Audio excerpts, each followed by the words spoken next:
Hey, what's up, everybody?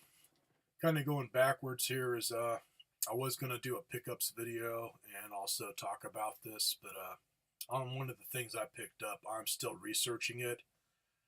Hence, uh, I can't even call that it's slipping this time for Goodwill on what I found, man. It's more just stupefying. I found something not only old, but it seems to be a little bit rare or just very scarce for what it is. And they had it for nothing. I mean, just nothing. Really cheap as it was with other stuff. So somebody had no freaking clue or didn't care. I sometimes wonder that to where they just bag it up and they don't care if it's old or not. Just get rid of it. Which, thank you. Otherwise, that's going to be in another video, man. It's something pretty damn cool. And not only is it old, it's like freaking perfect condition. Like somebody kept it in a cabinet. So I'll be showing that and something else cool that I found at the swap meet. Finally found something at my swap meet. Otherwise, update on the two Raspberry Pi boards that I found at Goodwill last time, which I got for cheap, hence they didn't know what they were. So for anybody who didn't watch my last video, they were both $6. So I'm pretty sure same person. One of them was in like a little Tupperware type container with a bunch of extra stuff with it, like they were trying to build some kind of a kit. I almost wonder if they were using it as a remote control for like a remote controlled car or plane or something. It just had that look where it was just push buttons for direction and whatnot. Don't know. Because you can use these things for tons of stuff, it looks like. Otherwise, the other one, not as much hooked up to it, and everything was just mocked up. Nothing was permanent, so I was able to take everything apart, down into the Raspberry Pi boards, and they both work beautifully. Hence, one of them, yeah, I've got a shitload of games on, hence I just finished up on it, as I was originally trying out one of their operating systems. I think Raspbian is what it's called. I may be saying it wrong. It was not a bad operating system, and you can get it with some goodies like a word processor and whatnot, just to see what all it can do. Anyways, I switched it back to a RetroPie, and that one I'm using a 8 GB thumb drive here. HP 8 GB. So not as many games, but enough to where I can have one set up in here just to hook up to the TV and play around on. The other one, and I had to hunt around as I lost the damn thing in here. I'd recently found myself a 64 GB stick. So that I've got loaded up with a nice amount of emulators and a freaking shit ton of games. I stopped counting once I started getting into the thousands, man. Is a lot of them have different variations of the game. Hence, I'm dealing with ROM packs like Atari and stuff. A lot of different variations, and then some of them, when it comes to the computers like Commodore and stuff, multiple ROMs for a game. So it adds up. Is one of them on there. Hence, one of the PCs that I've got on is Amstrad. Damn. It was over 11,000 freaking files for that for the friggin' game, since multiple for the disc, multiple for tape. And it's one of those computers, I've never had my hands on one. I may be wrong here, but I think that one is UK only. I don't think they had it here in the United States. Otherwise, looks like it's got a lot of cool stuff, man. I've tried a few games on it. It kind of reminds me of the Commodore 128 that I had as a teenager, or just Commodore 64. Same kind of games. So, cool. I always like something new. Otherwise, there's one of them here. This is the one I just finished up putting everything back on it. Which, once you get everything downloaded and put into categories, hence I've been backing up everything I've done. Just easy, man. Swap it all over, and to put the operating system on this for either just an operating system as mini computer or RetroPie, really friggin' easy. You just download it as an ISO, and then there's a program. Hence, I cannot remember the name of the fucking program because I have multiple types of dyslexia plus ADD. I'm turning 50 this year, but I have dyslexia, so I'm 5. So, see everything backwards. So I'm 5, man. That's how you find the fountain of youth, is dyslexia. Otherwise, back everything up. That's just all I can say, man. Back it all up. You don't want to have to go through all this shit again on getting all the games into folders and stuff. Because that's what I did, man. I just got one of them the way I want it, and then popped it back in my computer and just recopied everything back to the computer into one folder. So if it screws up, all I gotta do is just copy it all back. Otherwise, one program to install RetroPie or whatever, and then another program is for formatting your little micro SD card in the right ways. It wants to, I believe, be a FAT32, which if you have Windows 10, which sucks cocks and dicks, yeah, it could be a problem. So nice to have a little program that does that. Otherwise, these I think you can have something else. I can't remember. Otherwise, I got this as FAT32. Same thing with the 64 gig. And then you gotta make up a folder and whatnot. It's just freaking easy. I've dealt with a lot of emulators, especially on computers, man, and this is freaking easy. They've really simplified it. So, before I start listing off the infinite shit that I've added to one of these, and all the emulators and stuff, this is one of the reasons why I took my time. I thought that it just didn't like this, but what it was is I don't have the original cord for my arcade stick here for Injustice Gods Among Us. And it's how they have it to where it plugs in. It's inset quite a bit.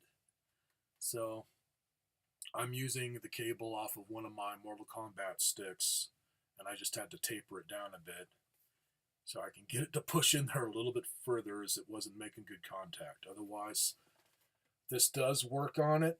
The only thing I noticed, and that might be the adapter I'm using, hence right off the bat, from what it says on their website, it wants to be 5 volt and I believe 2.5 amps.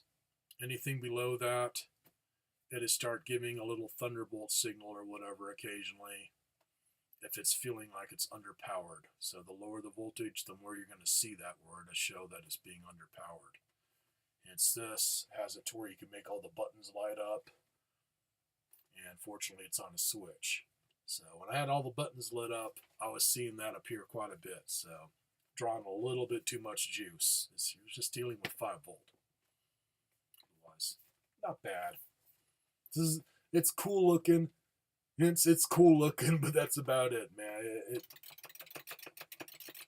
It feels really loose. I've been meaning to open this up to see how it is on the parts they used, but it feels like one of those plug and play type games where they just have the clicky stick on it to play Pac-Man or whatever, and it just feels like cheap micro switches. Big difference between this and the Mortal Kombat arcade stick. That feels like a regular arcade stick. So cool that it works. At least I can use it in here. Is my other one that I've got RetroPie on. That's what I'm using for my arcade cab. I had an old Dell computer and it just died. It just died, man. I was lucky to fire it up the last time, and it took a few tries, so the hard drive just bit the dust. Unfortunately, I had it all backed up. Hence, one of the frickin' emulators I had problems with, or I would have been screwed. Another things that I've hooked up to it is that not only does it work now, they obviously have a list in the operating system for RetroPie that detects what you have plugged in. So it knows that is the Injustice Gods Among Us stick. It knows when I plug in my Mortal Kombat stick, and on just regular old controllers. I haven't tried anything that's through Bluetooth yet. I could care less. Anyways, I have a couple wired ones that are rock candy. It detected them as rock candy controllers. So cool. And just real easy to get them set up, man. You just plug it in, it detects it by holding down one of the buttons, and then you just go through the list to get your buttons set. So far, so good. Otherwise, the reason why it took me quite a few days to get all this set up, and fortunately, there's still a few sites. I can't name them. I've got them saved on my other computer, and I just can't think of the names of them. Just hunt around for ROM packs. And I think it's Emu Paradise where they used to have them, and that's a site where they took off everything. I don't know, but there's other sites that give a list of them that you can download, which you're going to have to hunt around for some stuff. So anyways, for Sega, I've got Master System, full ROM pack, Genesis, full ROM pack, 32X, full ROM pack, Sega CD, that I've only got, God, I don't even know if I have 10 games. That I had a problem with. It wants to have it to where it's just the ISO and then a cue sheet, and good luck trying to find any place to download the freaking Sega CD ISOs, let alone ones with a cue sheet. It's usually an ISO and then the music separated, which some of the games it does all right with the music separated. Some of them it either doesn't play it or it's kind of weird, like Bram Stoker's Dracula, which, yeah, that game's tedious as hell, but I like it. It's just a trippy game to me. It plays all the background effects, like the first level where it's just wind and stuff blowing, just ambient noise, and then it plays all the music once you get on to the next levels. I think that one, the only spot where it wasn't working right was the cutscene with the guy in front of the fireplace, just reading out of the book, no sound. Otherwise, I think all the other cutscene stuff, it worked okay. So maybe that file was bad. I don't know. Otherwise, it plays frickin' beautifully. On other games, it either just didn't play them right or didn't play them at all. Which on Sega CD, man, I got pretty much all of my collection backed up, so cool enough. And then Game Gear, full ROM pack. For Atari, 2600, pretty much a full ROM pack if you're not counting homebrew stuff. They're still making homebrew, but over 1,000 freaking ROMs. 7800 full ROM pack. Lynx full ROM pack. And then Apple II full ROM pack. Tons of freaking files as you're dealing with floppy disks where a game could have multiple disks or multiple tapes. And then Commodore 64, same thing, full ROM pack and a lot of them. Nintendo, full ROM pack. Super Nintendo, full ROM pack. Game Boy Advanced, full ROM pack. Vectrex, full ROM pack. ColecoVision, full ROM pack. Intellivision, full ROM pack. And they're also including all the foreign games. So, American, Japanese, Euro, TurboGrafx, and PC Engine, full ROM pack. Amstrad PC, shit tons of frickin' ROMs in that pack. That was over 11,000 frickin' files. Just damn. A little tedious on how they did the ROM pack, I found, but I got it working. It was just getting everything transferred as zipped file, and then you unzip that, multiple zip files, and you unzip those, and then you finally get down to folders in alphabetical order for each freaking set of ROMs. So you got to open up that folder, transfer the ROMs, open up the next folder. Just tedious. Otherwise, working. Let's see. I think I said Game Boy Advance full ROM pack. MAME, not a full ROM pack. That's a ton of freaking ROMs. I basically just copied what I had off of my arcade system and transferred it to this, and I've never had an emulator for MAME, let alone Neo Geo, that works perfect where every game's going to play, man. They're always different. Some play more games than others, hence I had an old version of MAME on that Dell computer, and it worked great. But if I dare upgrade it to like even the next one up from it, so I think I was using just MAME 32. I mean, as basic as you can get for MAME, and it liked it, but it was an older version. When I upgrade to another version, man, now I'm getting freaking hiccups. Allergies are freaking weird this year, man. I keep getting choked up. So mind me if I start looking like I feel like crap, because I do. Keeps just getting into my lungs and shit. Everything's blooming. Otherwise, be like just simplistic games like Donkey Kong or whatever would either play or the sound effects would be all screwy. I mean, stuff like that.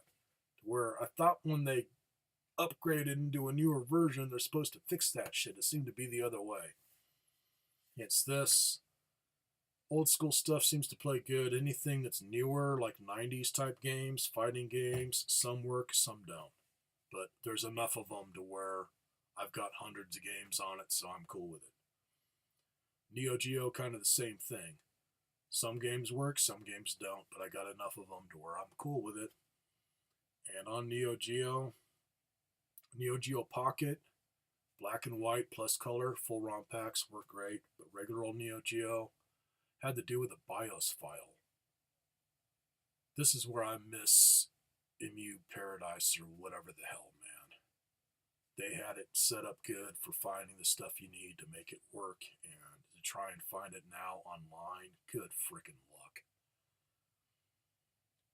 On the one that I found that works, which I had on my computer backed up, fortunately, I think that one is 256 or 57K. So try and find one that's that size if you're hunting around online. Otherwise, I was finding ones. There was one that was down to 47K for the same freaking file. Is it just Neo Geo? Or there we go again. Give me a decent payment. Anyways, it's supposed to be Neo Geo .bin or whatever. I found damn near 5 of them that were all different file sizes, and all the ones I found online I did not like. And also Neo Geo, and I think also MAME gives you a choice of at least 2 different emulators. And on Neo Geo, it's 2 choices, so I'm not. It starts out with the top one in the list, so what you want is the bottom one, where it's showing like the loading line going across. That's the one that I got working. And that might depend on the BIOS file that you find, but otherwise that's the one I got working. The other one, I couldn't get anything to load up. So that was my first big problem, but I was able to resolve it. Also on Neo Geo, it wants you to have the BIOS file in your games folder, as in with your game ROMs zipped up, as in all the games zipped up. And then it also wants that same file in the BIOS folder. On MAME, I think it's the same way. One with your games, one in the BIOS folder. Which, just that alone. All the old school stuff, like Atari and whatnot, I mean, Nintendo and whatnot, it's all set to where all you do is fill it up with games, good to go. Why can't they do that with MAME and Neo Geo? That I don't understand. Where some of them, it just works easy. Some of them you got to really screw with. I think Sega CD was the same way. I had to find all the freaking BIOS files, which on that, easy enough. Let's see, what else did I have? It was a little Japanese handheld type thing. I think it's called Wonder Swan. Same thing as the Game Boy and Neo Geo. It's got the black and white and then a color version. Anyways, full ROM sets. So a lot of freaking games. Just a lot of freaking games. And man, when it comes to like Atari and stuff, which I've got a lot of the first plug and plays they came out with for the Atari, where it just started as a small amount of games up to hundreds or whatever the hell they're up to now. I don't have the newer ones that are in HD, so I could care less. I think the newest one that I've picked up is the handheld, where you can put in an SD card and load on more ROMs. But not only is there a limit on how many you can put on, as in it does it like pages. So once you get up to that page limit, that's as many as it's going to play. Also, it doesn't play all of them. Like adult games. I'm going to be 50 this year. So I want to see all that sick shit that I remember back as a kid, hearing about it, but never getting to play it. I want to be able to play them and see what all the fuss is about. as there's multiples of them. Anyways, shit. I think I was lucky to get 2 of them to half-ass work on that thing. This, they all work. All the ones that I've located so far in the list of infinite shit work.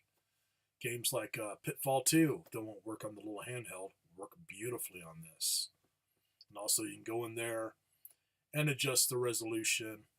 It's from 480p up to higher, as high as it can deal with, which some like it, some don't. I did find out with Neo Geo, once you get past 720p, when it comes to the megahertz, since there's different versions of it that you can choose, that high megahertz speed it doesn't like. It likes to be under 100, like 74 megahertz or whatever. Otherwise, I've got everything playing beautifully. So really freaking cool. All right, now that I'm getting past 20 minutes here, I am going to be doing another video, which I've also been putting off. Is one of the things that I found at GoodWill. I'm researching on it still. Just trying to get more information on, not that I want to, but just the legality on being able to buy it and sell it or whatnot. Is I caught GoodWill slipping big time on my last trip, man. Every time I look at this thing, it's not like something that, yeah, it's old, but it doesn't look like it would be something old. This, you look at it, it looks freaking old, let alone it is handmade. And they had it for dirt freaking cheap. So I will be showing that in my next video with a couple or so other cool pickups that I found. Hence, got another boom box for the collection, and it was comical. Really freaking cheap, and the guy that was selling it to me was still trying to hype it up, thinking I was gonna buy it for really freaking cheap. And it's like new. Whoever had it kept it in the box. I mean, it's like new, and it's from the 80s. Yeah. No, not selling it, man. It stays in my collection. It is really nice, and it sounds good. It's one of the little ones, but it sounds good, which is surprising, man. I never had a little boombox back in the day that sounded good. They always had crap speakers in them. So, that's it, man. I'll have that video up soon enough once I get done researching on the vintage item. So, have a good one, everybody.